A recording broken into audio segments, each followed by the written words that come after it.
In July this year, in a small West Sussex village, people woke up one morning to an unfamiliar sight. Their new neighbours, a group of Buddhist monks, on their arms round.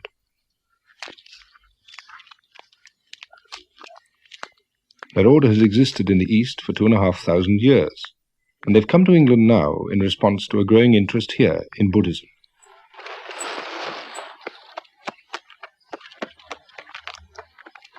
They aim to live the simple and disciplined life which the Buddha laid down for the earliest forest monks. There are many Buddhist groups in Britain, but this is the first attempt at such a traditional approach.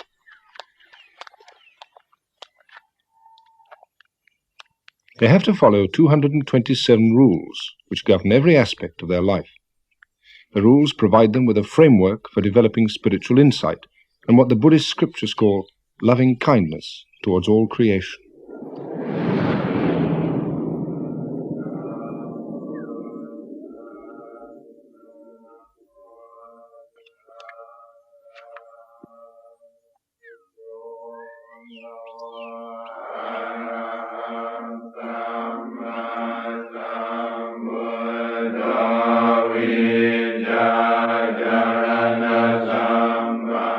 The community consists of about 20 monks, novices and lay followers. Their day has begun at 4 a.m. with meditation followed by chanting in Pali.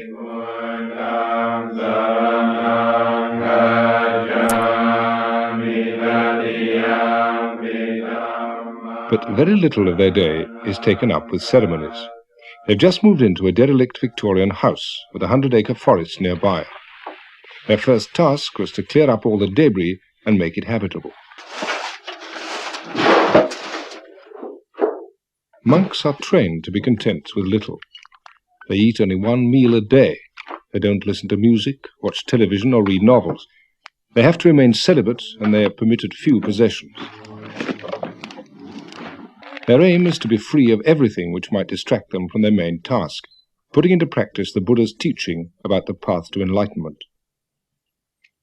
The spiritual head of the order is the Venerable Ajahn Chah.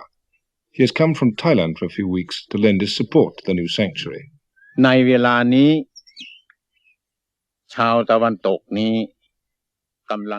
people in the West today seem to have much dissatisfaction and unhappiness in their hearts, and they feel they don't have a satisfactory means of dealing with it. The teachings of the Buddha offer the practice of meditation, which is a way of solving problems and overcoming confusion. We've been invited over here because many people want to learn how to put the teaching into practice, with the aim of finding a path through their confusion towards peace and calm.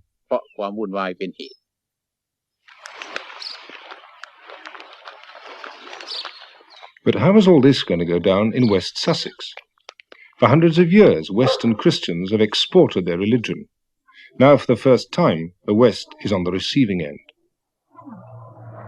This little hamlet is essentially, it's been steeped in religion for hundreds and hundreds and hundreds of years, Christian religion.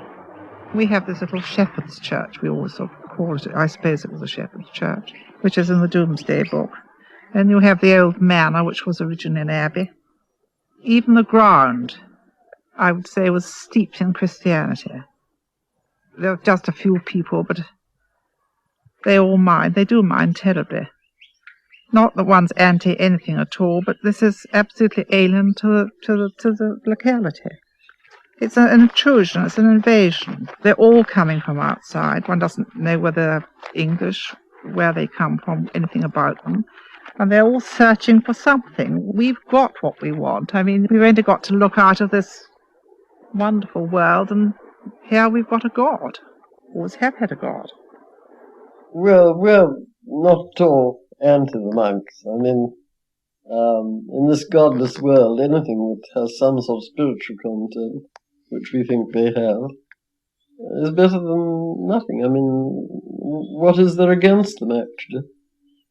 Well, I think their discipline is very high, as far as I understand. I mean, the people I've met are absolutely delightful. I had a fit nearly when I see them come down in the wood.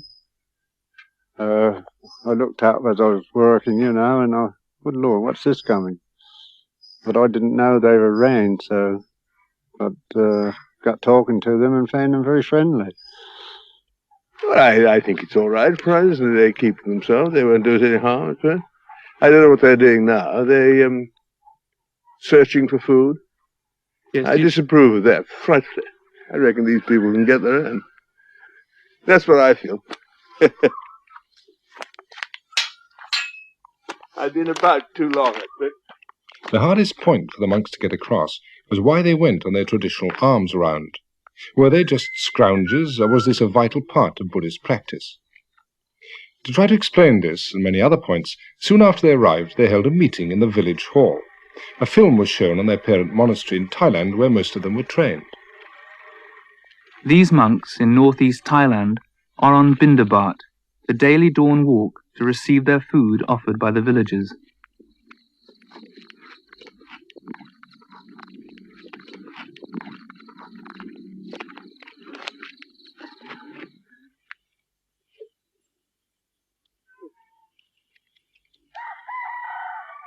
They're not allowed to possess money, nor grow their own food.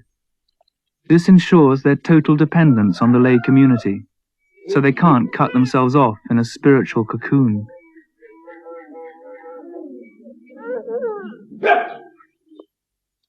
For the laity, piṇḍapāta is a way of paying respect to the discipline of the monks, and also a way of making merit, which many believe brings good fortune in this life and in future rebirths.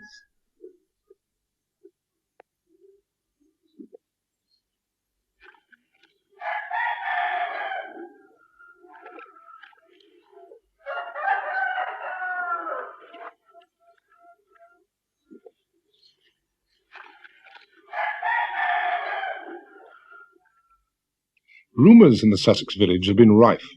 If they weren't the Moonies, then they were communist spies, or the abbot was the king of Thailand in disguise. There were many questions to be answered. The meeting was chaired by the local vicar. Would anybody like to start the ball rolling? I think this is the most remarkable event which this hall has ever seen. And I'm quite prepared to believe that I shall wake up tomorrow and it was all a dream. And my question is, what is the size of the community? How many hangers-on are there? And is it going to grow, or is it going to remain much as it is? The number of cars that are arriving at the weekends. This is what we are worried about. Are we to expect more of them in the future? The only reason people are asking you questions is because you're different. You know, you come here dressed all in your funny gear. All I've got to say is good luck to you. If you can make a go of it and get something for nothing, great. I honestly mean it, you know. Good luck. Thank you, George. Walking through Leicester Square a fortnight ago, I came across what appeared to me to be a sort of Buddhist raver. I don't know who the people concerned were, but they were certainly in saffron habits, rather like your own. They had shaven heads. They were banging cymbals and had really gone completely ecstatic. I think one of the things that we have a fear of here is that these sort of people, who may be a fringe element, I don't know, of your faith, may come down here, and this sort of thing may go on at Chithurst. The monks' way of meeting doubts that they were just another weird and possibly dangerous sect was to invite the local people to the sanctuary to take a look for themselves. They explained that their rules forbade them to ask for food, and they didn't expect to be fed by their neighbours, but they were keeping up the tradition of the alms round partly as a way of making contact.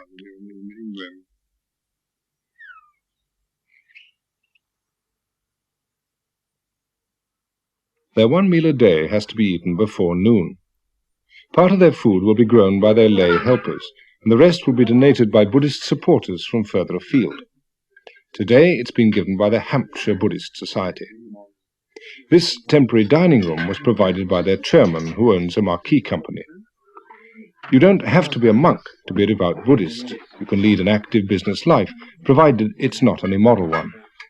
We've come today to offer a meal to the monks, which is known as dharma, and this is an act of giving which establishes a sort of a relationship between lay people and the monks.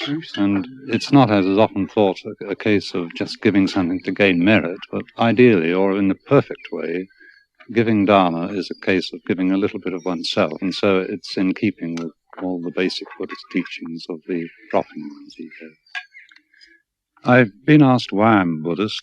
It's not very easy to answer that because it's a slow process, and I think a gradual confidence grows, but I suppose it comes down really to the fact that I see, well, it's called dukkha in Pali, which is the old Buddhist language.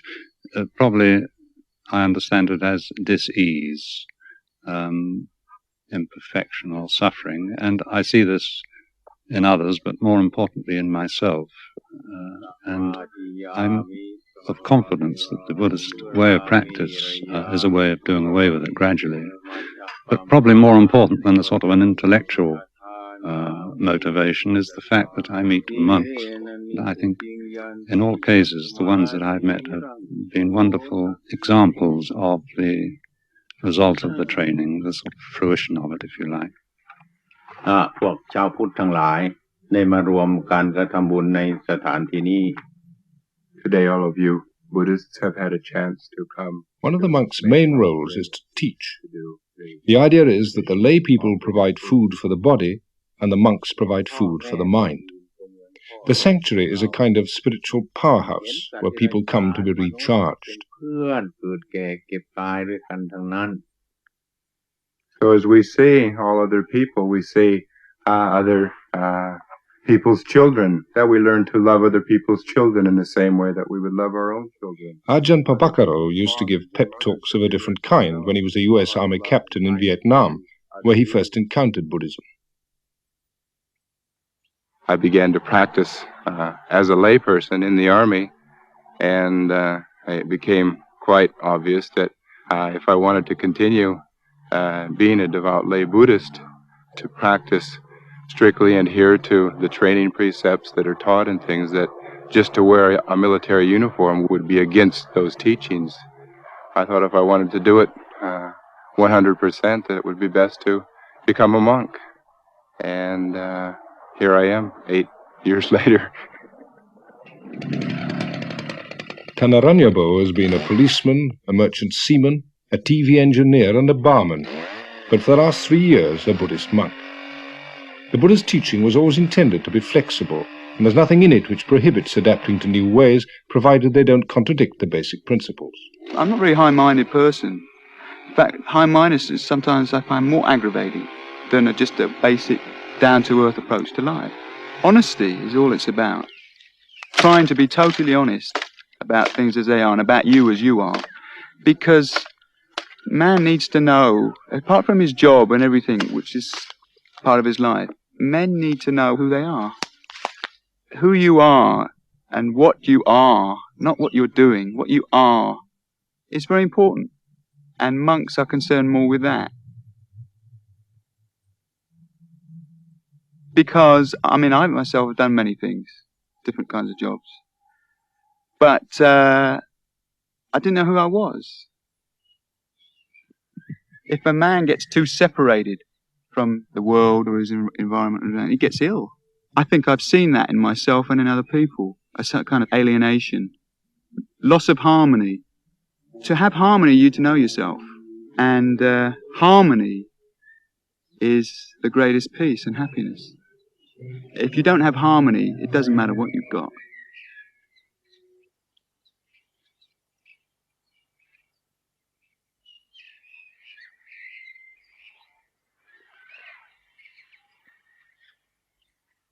Meditation is seen as the path towards harmony. The Buddha taught that the main reason we become unhappy in life is that we fail to recognize that nothing can last forever. So we cling to possessions, our youth, happy feelings, our loved ones, in the vain hope that things will never change. And when they do, we feel thwarted and miserable. The aim of Buddhist practice, meditation combined with moral living, is a very down-to-earth one, to find a way of overcoming unhappiness. The Buddha taught that this can only be achieved when we reach a sense of detachment, a perspective from where we're no longer upset by the ups and downs of life.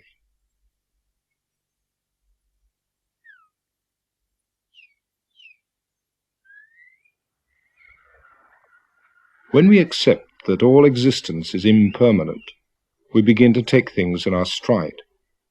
And once we stop clinging to things as though they last forever, then we begin to overcome unhappiness.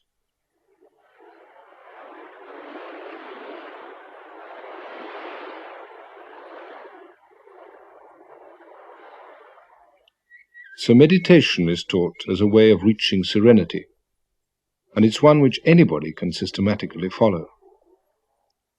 The Buddha wasn't a god, but a man who 2,500 years ago found a way of reaching the ultimate serenity, nirvana.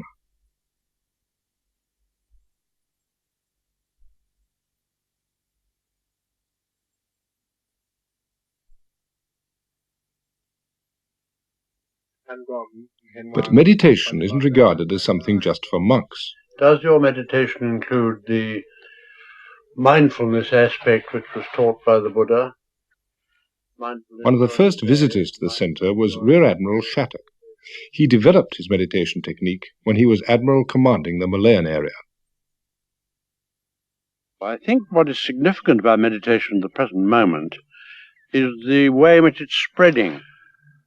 It is a form of scientific prayer which people can learn by stages, and not only learn, but be convinced by stages that they are doing something which is benefiting themselves, not because they become richer or do their job better, but simply because they feel much more complete in themselves as a more complete person. The object of the exercise is simply to find the inner resources of your being and make more use of them in your daily life. When one has the greater sensitivity that the development of the mind gives you, you are better able to know how to help your fellow men and what they need and what you yourself can give them which will help them on their way. I think this is the object. It's a selfless object. It's not a selfish object, although selfish satisfactions may come from it incidentally. Meditation is often thought of as a self-centered pastime associated with hippies and dropouts rather than admirals. But many of the people here have come not to escape the world, but to find out how to be more effective in it. I'm an occupational therapist. I was working in a psychiatric unit with people who had different kinds of emotional disturbance, and I enjoyed the work, but I felt that there was probably a better way to help people, and that really I needed to learn a bit more about life and about myself so that I could begin to have some understanding of the sort of things that were happening to these people.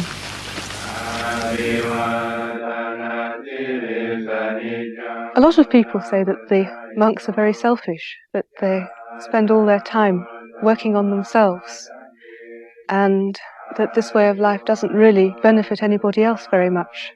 But it's benefited me enormously, because what they're doing is living a teaching, and they're making it work, and showing other people that they can make it work too. That's one of the things that they do to help. They just act as a kind of a living embodiment of the teaching. Well, if it hadn't been for this practice and this teaching, I would have ended up in a nut house. You do some meditation, and you conduct yourself very mindfully and peacefully. You get insights into the way your own mind's going round in its own particular short circuits. And you break through a lot of neurotic behaviour patterns, and you find yourself coping with the world again, simply because this training's shown you how to look into your own mind. Even the most menial work can be regarded as a form of meditation if it's carried out with awareness.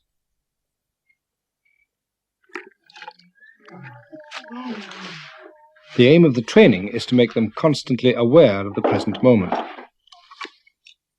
Since monks are forbidden to till the soil, this is done by a novice or layman. One of the community is a former property millionaire who now seeks a different kind of satisfaction. No, not digging. Just the weed. I show you. You see? In charge of the gardens is Walter Stangl. As a German soldier in the last war, he was imprisoned by the Russians in Siberia. For some years, he was a Buddhist monk himself, but most recently he's worked as a head gardener at Kew.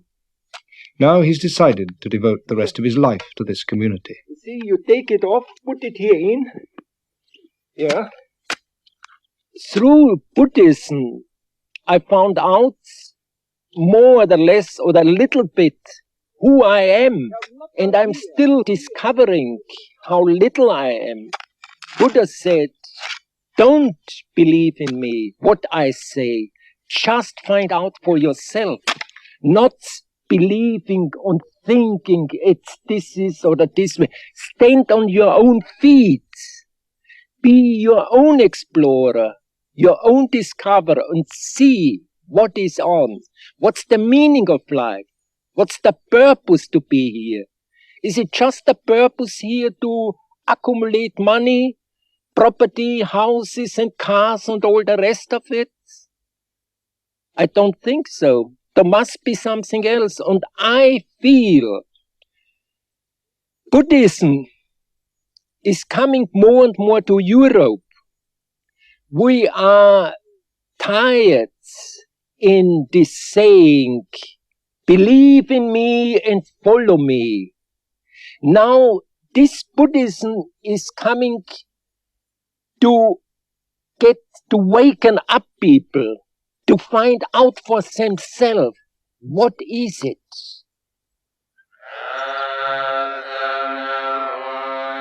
The Buddha taught that understanding is more important than believing, and that enlightenment doesn't come in the form of grace from a divine power, but as a result of man's own efforts to understand the teaching. Here the monks are performing a ceremony for a couple who've recently been married. The groom was once a monk himself.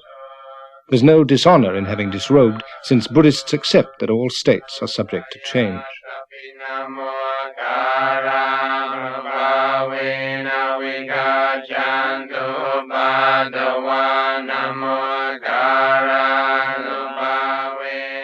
Buddhist ceremonies aren't considered as sacred, merely as a means of focusing the mind, and they don't always have to be conducted with solemnity.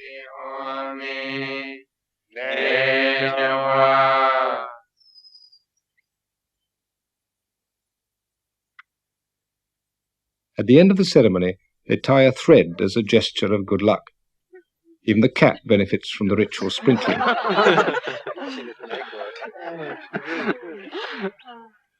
We'll probably get letters from me. Doris. Who'd be a Buddhist cat?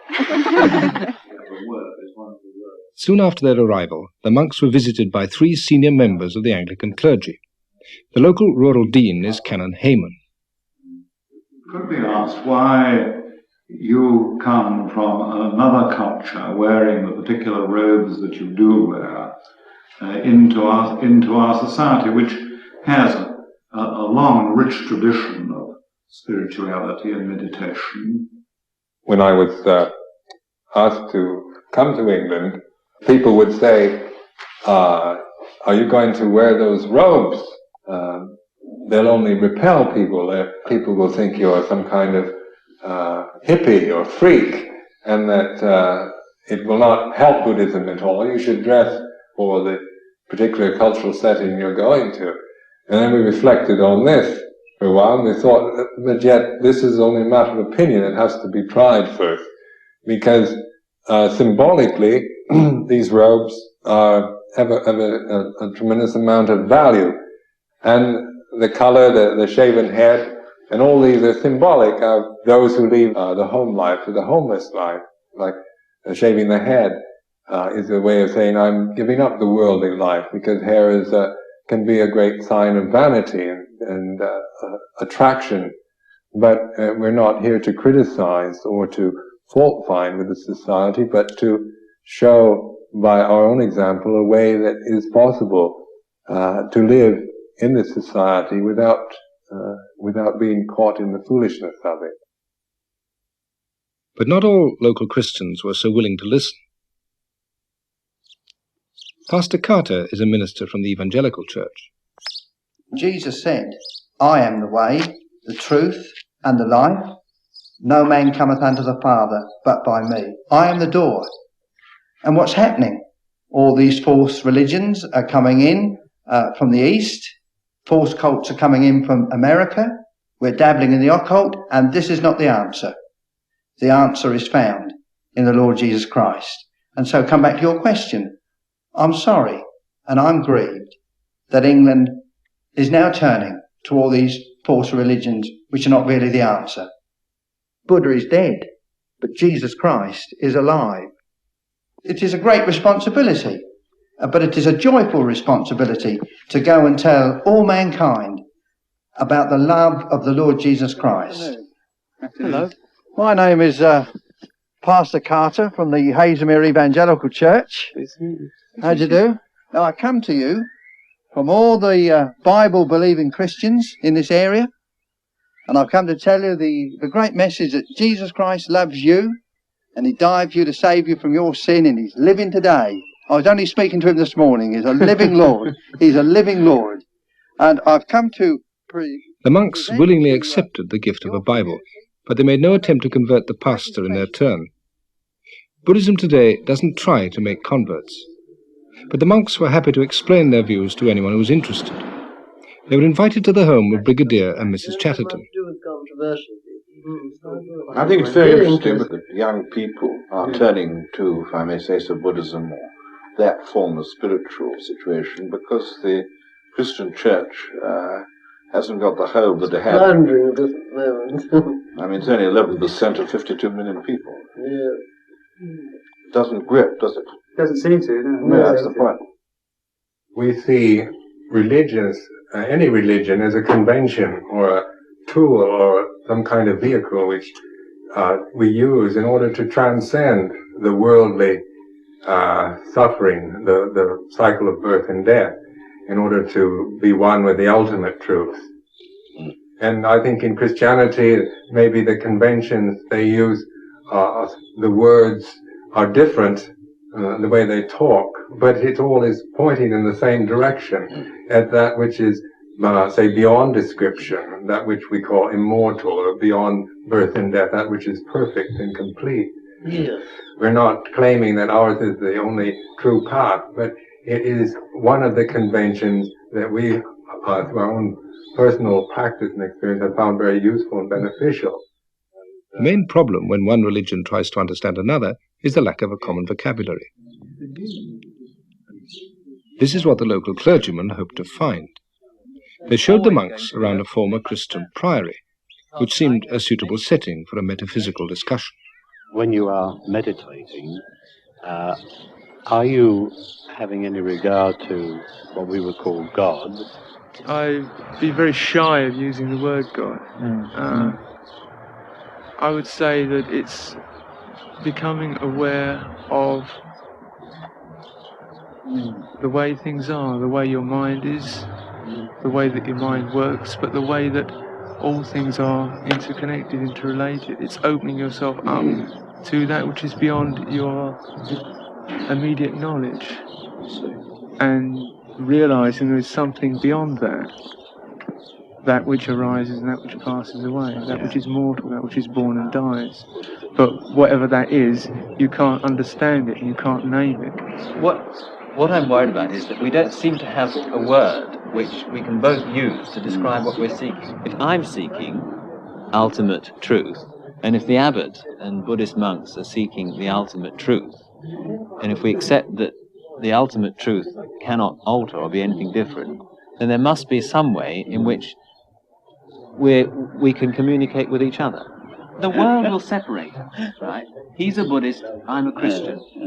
But intrinsically, basically, in what I'm doing, I feel that there is as much between you and me as there is between any other worshipping and sincere and devout Christian.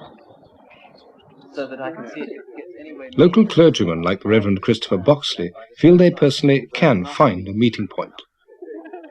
But for the Church of England as a whole, does the presence of Buddhism in any way pose a threat? It can't be bad if it's something that challenges you.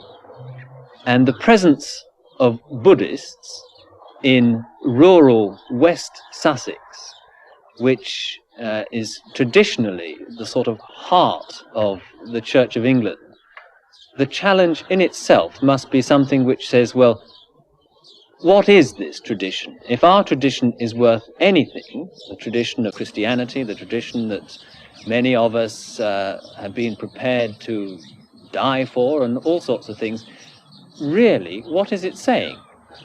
The old argument of the Church of England being the Tory party at prayer. I mean, this is something which does put a lot of young people off. We need somehow to say that beyond the dreariness, beyond the formality, beyond everything that you associate with churches and boredom, there is a tradition of seeking the truth. The Buddhists have given us, or by being here, give us the opportunity to look at our own traditions, and I hope to preserve what is worthwhile in those traditions, but to have the courage also to say about some of them that really they're not worth keeping. It's early days yet to see how Sussex will take to Buddhism. But it doesn't seem likely that familiar rituals will be abandoned in favour of Sunday afternoons in the lotus position. By comparison with the active pursuits of rural Sussex, Buddhist meditation might seem a rather passive and therefore unrewarding pastime.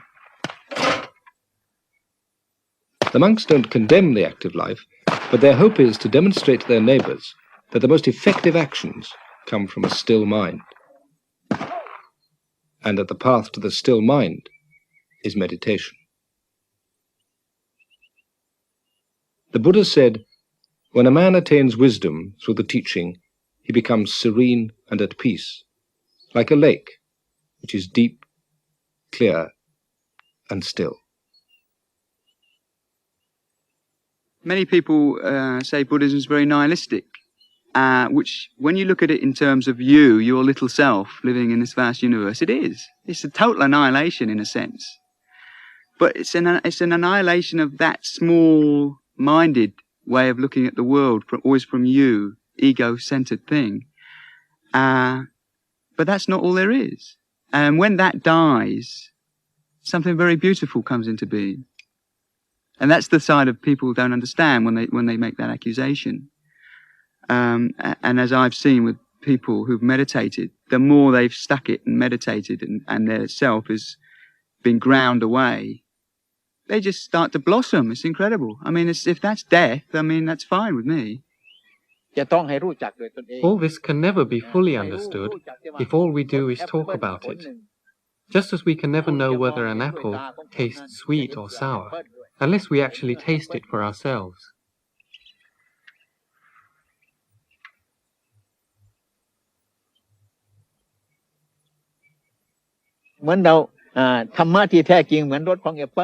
The ultimate truth is like the flavor of an apple, which you can't see with the eye or hear with the ear. The only way to experience it is to put the teaching into practice. Once you've tasted it, you'll no longer be in any doubt about its flavor, and you won't have to ask anyone else. The problem will be solved.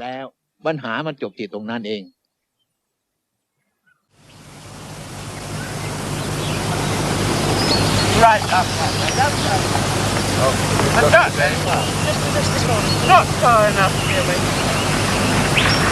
There's three going into one. What? Three people if there's one off the petrol. Yeah. We invite you to come and visit us. We invite you to come and visit us. Oh, that's very kind of you. We'd love to, yes. So you can see what we're doing. When you're... What you're up to. Yeah. People then had 40 years.